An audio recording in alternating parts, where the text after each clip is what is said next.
ತರುವಿನ ನೆರಳು ಕೊಡುವಂತ ಸುಖವು ಕೊಡುವನು ಕೃಪೆಯ ದಿನವು. ಸ್ಥಿರ ಇರುವ ಮನ ಎನಗಿರಲಿ, ಶರಣಾಗತಿ ಎಂದು ಬರಲಿ.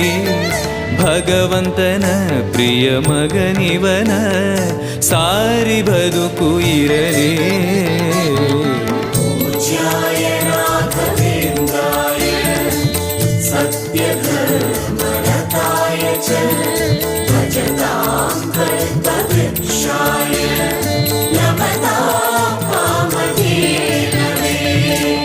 ಆಲಯವೆಂದರೆ ಮಂತ್ರಾಲಯವೇ, ಬೇರೆ ನಾ ಅರಿಯಲಾರೆ.